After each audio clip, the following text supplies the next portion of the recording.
During my career at Armstrong World Industries, I was known for a few things. I was a lean zealot. I was focused on flow through factories. And I was also called the conveyor whisperer from time to time. Now, there was a downtime issue on a major production line in our largest ceiling tile plant in Macon, Georgia.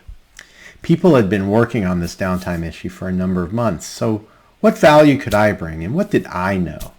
So I flew down to Georgia and toured the line with the project team, who showed me what they were working on. I interviewed some of the hourly technicians on the line who were extremely frustrated with the tiles jamming up and causing downtime all over the line. Now, as I toured the line, I noticed that some of the tiles were turning or skewing in one of our paint booths. I was kind of figuring out what was up with that. It looked odd to me, but I was assured by the project team and the technicians that this was not a problem. But it was a problem because it was causing downtime and jams.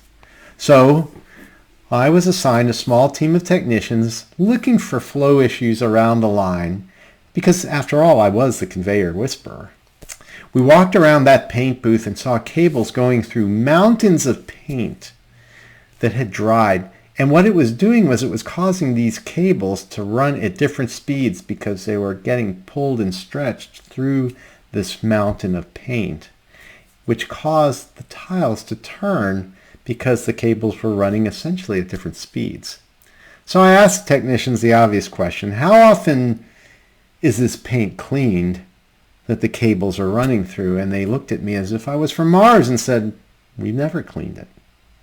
Well, knowing very little about anything, but knowing what I saw, I said, well, let's just clean it all up and see if it affects the performance.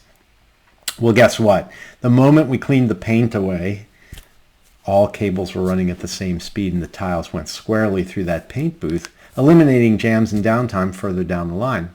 But what we also noticed was there was these little attachments called cable washers, and they were supposed to squirt water on the cables to keep them clean. They had been disconnected many years before. So guess what? We reconnected them, and now the water being sprayed on the cables would keep the paint from building up on the floor from now on.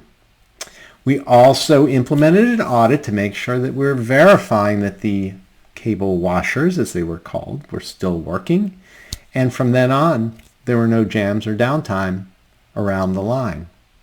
So how do you change habits when people decide to work a certain way and are skeptical and resistant to working another way?